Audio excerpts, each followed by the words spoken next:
that's popped up. I mean, they're really all like just doing amazing. Obviously, everything that's going on here. So Tell me when you're ready, Mike. You ready? I'm gonna start. You just look right at me. Sure. I'm gonna start this off. Give me your name, spell it for me, and Sure. give me your official title, and then we'll get right now. yeah, okay. So Corey Johns, CoreyJohns. So my name is Corey Johns. I'm a digital content project manager for the Tennessee Entertainment Commission at the Tennessee Department of Economic and Community Development. Take a breath. Take a breath. Okay. First of all, we're gonna start this way. Content, digital, entertainment. Right. All those. Because we're talking about gaming, we're talking about streaming, we're Right. talking about all of the above. We're gonna place it this way. How has the world changed Right. from what it used to be to where you're gonna take us to? Absolutely. So at the Tennessee Entertainment Commission, we have historically focused on traditional industries like the music industry, which is obviously very important for this state and very important for Nashville specifically, and the film and television production industry, more traditional side of that, right? Well, entertainment along with everything. I mean, tech is eating the world.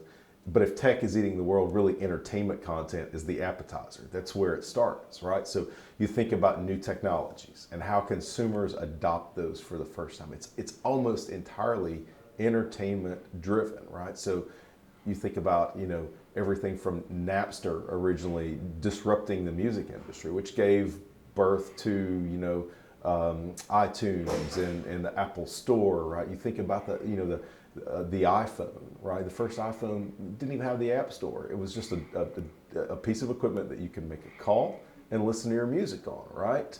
And today you have, everything with streaming from, YouTube and Hulu, Netflix, on the gaming side, you got the Steam and the View platforms, right? And so what we're really focused on at the Tennessee Entertainment Commission and at the Department of Economic and Community Development more generally is this emerging digital economy, right? And where Tennessee's place is in that, because the creative element, that's really our state's legacy. Most of the world sees that through music, but it's a lot more diverse than just that. And it's literally from Memphis to the mountains. It's from one end of the state to the other. But these pockets of dev talent, of tech talent, those are newer to us here in Tennessee, right? But really in our metros, in Chattanooga, Knoxville, Memphis, Nashville, some other places, in the last, 5, 10, 15, 20 years, we've really started to get some strong pockets of tech and dev talent. So we are looking at how we bring our creative talent and our tech talent more in alignment for supporting digital content creation, digital distribution, everything from, traditional industries that are being revolutionized, such as music tech, to emerging wide open industries like virtual augmented mixed reality, right? Where it's completely, it's kind of a frontier territory, right? You can chart your own future, so to speak. Okay, and that's Was that good? I no. know it kind of ran with No, that no, for a little no. bit, so if I need to tighten sound bites down, let me know. And we had to take you from where we were to where we're going to be. So Right. that's why I asked that question, Yeah. because we have to get that feel.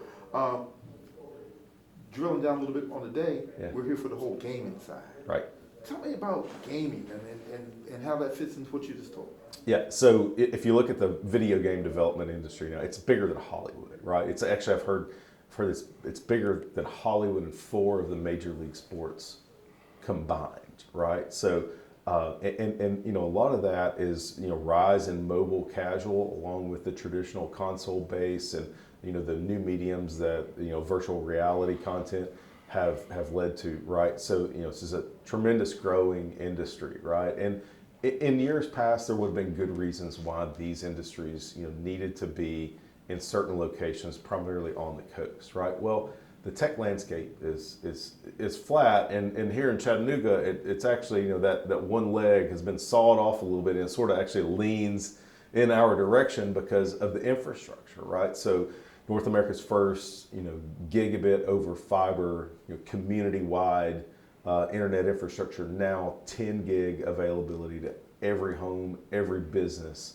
every organization in Chattanooga. I mean, that's game changing, right? So when you look at disruptive technologies and you look at next generation applications and platforms, just what we've seen in the way that we're consuming content and the type of bandwidth that's required for that in the last 5 years, right?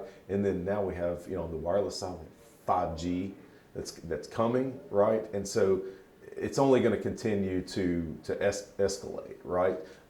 And Chattanooga is this perfect test bed for playing in tomorrow's sandbox today to understand what's going to work and what's not going to work, and then be able to scale that as really the rest of the country and the rest of the world catches up.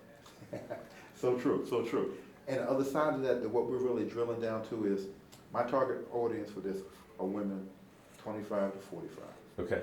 They control households. Right. They control what our kids are going to do and what they're not going to do. Mm-hmm. What would be your message from a person who's kind of mapping this piece out on, we can't pick winners and losers, but how can we make sure our kids are developing to utilize where we're going? Mm-hmm. So as a father of 2 young boys, there is this natural urge to say, my parents didn't want me watching too much television, right? And there's that kind of natural tendency to say, well, I don't know how much I want him on the tablet, But, as Gary Vaynerchuk, which, his company VaynerMedia has an office right here in Chattanooga, right? So LA, New York, London, Chattanooga. One of those is not like the others, right? But Gary V put that office here, and as Gary says, about his own kids, he says, I want them getting as much screen time as possible because that's the world that they're going to live in, right? Folks my generation, we're digital immigrants, right? We came into as these platforms evolved, right? We had to learn it as we went. Today's children, they're digital natives, right?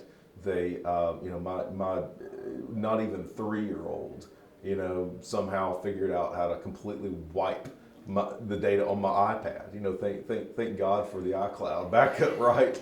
And that's something I thought, well, he can never figure out how to, and it happened, right? So that's the world they're going to live in, and we need to be equipping them to be relevant for that. Some of that goes back into kind of our educational system, right? And I've heard it said that our education system in America was really built for the Industrial Revolution, not for the creative class.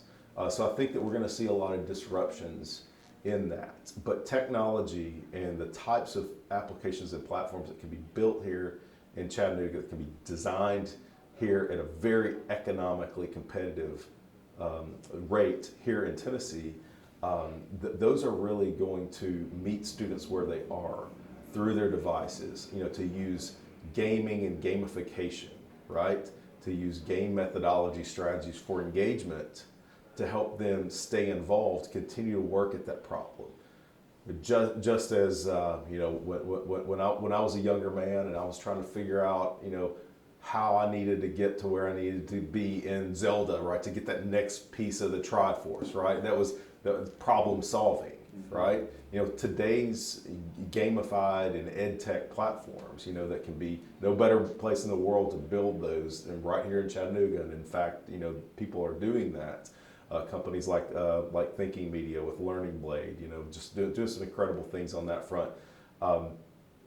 These using gamified platforms to help engage young learners and keep them engaged so that they actually do skills development, better learn algebra, better learn the periodic table of elements, learn human biology and physiology, right? In a much more engaging way than the way I had to do it, which was memorization and flipping through pages of stuffy old books. I don't think it's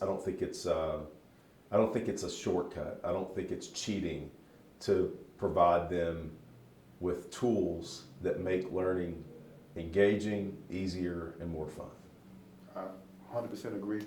We don't know if we do it the right way, it's limitless what they can do. Mm-hmm. They will supersede what we did the whole way. We just have to embrace that. The last question is, underserved communities. Right. how are you, and as we see the future, being inclusive enough to make sure everyone gets to the future? Right. What kind of programs are we putting in place to make that, and what should we be doing? Yeah, so so when we talk about underserved populations, right? Really, in this space, it kind of comes back to maybe more than just this, but at least a couple of things, right? So there's underserved infrastructure and underserved access and skills development for technology, right? So what Chattanooga has been a leader for is developing that next generation infrastructure that's out there and it's available, it's accessible to all. On the skills side, one a unique thing that Tennessee has done is 3 years ago we became the first state in the country to guarantee 2 years beyond high school to every high school graduate. So either 2 years at community college or a technical school or a program that gets them an industry recognized certificate, and that's funded through an endowment created by our state lottery. It doesn't cost the taxpayers a dime. It's completely sustainable. And now that's open to all adults without a degree in Tennessee. So we've removed all the barriers, right? So that folks can choose a field that they want to go into and they can get the skills that will help them succeed, right? So I think when you have continued and expanded infrastructure, world-class infrastructure like they have here in Chattanooga with 10 gigabit availability, and you match that with mentorship and apprenticeship programs and programs like Tennessee Promise that enable higher education opportunities to everyone, continue to make historic investments in our public school system. Those are the ingredients that are really going to develop the talent pipeline that can leverage this world-class infrastructure for game-changing, disruptive, and monumental employment opportunities and growth opportunities for companies and for families here in Chattanooga. That's it. That's great. Last question as we drove around, and a waitress at a restaurant came up and talked over the phone. She said, "But understand Chattanooga, we have the VW plant here, Amazon fulfillment's here. Mm-hmm. Corporations are buying into what Chattanooga's selling. Mm-hmm. If you make your infrastructure strong, people will come." Right. Just tell me just a little bit more about that, and then I'll let you go. Yeah. So so when Volkswagen was saying, "Hey, we want to establish a North American headquarters," right? Where did they decide to go? They decided to come to Tennessee. They decided to put it right here in Chattanooga. On the healthcare side, you have Blue Cross and Unum, right? But then on the emerging side, right? You have just incredibly promising and innovative, high-tech companies like Squid. It's a well-capitalized technology software development platform. Company that's based here doing some amazing things. You've got companies like Bellhops, which is like Lyft or Uber for moving services, right? On-demand economy, right? So they're based here, they're growing here in Chattanooga. So whether it's companies like that or companies like VaynerMedia on the content and the agency side, to virtual reality startups, music technology startups. There's this incredible ecosystem here that goes everything from large corporate, global brand company that's been around for 100 years, right, down to the startup that started 3 months ago, but is already making waves and disrupting the market that they're in. Anything else you want to add? I don't think so. Yeah, well, actually, yeah. Let me talk a little bit about our campaign. So earlier this summer, we launched our Create Here campaign at the Tennessee Entertainment Commission, Department of Economic Community. Let me go back. Right. You slow down so we can get the whole thing in. Yeah. Because it's big. So earlier this year, we launched our Create Here campaign through the Tennessee Entertainment Commission. And what that is that's our first digital economy initiative that's focused on interactive digital media and creative technology industries, right? So bringing our creative and our tech talent together and promoting Tennessee as the off-the-coast location of choice for growth and expansion for workforce and companies in emerging creative technology industries. So I'd encourage folks to if they want to learn more about that, they can visit our website at createtn.com. And part of what's there is a statewide resource directory for all of our Tennessee-based creative and dev talent, companies, individuals, organizations, education programs to be able to create a profile, tell their story, and what we're actually doing, and I like to call it mosaic marketing. We're telling the Tennessee story by telling lots of little individual stories of our talent, our companies, our entrepreneurs, our innovators, and spotlighting that, pulling stuff off of that platform and profiling people and promoting that through our social media channels on a weekly basis. So through that, we're seeking to bring our creative and tech talent more in alignment and also promote the state for just the incredible, certainly economic competitiveness of being in Tennessee, but also the high quality of life, the culture, the quality of place, the lifestyle and affordability of being in those emerging creative technology industries, but building that right here in Tennessee. Thank you, Cool, sir. awesome. Thank you. Thank you, All guys. right. You do that. Hope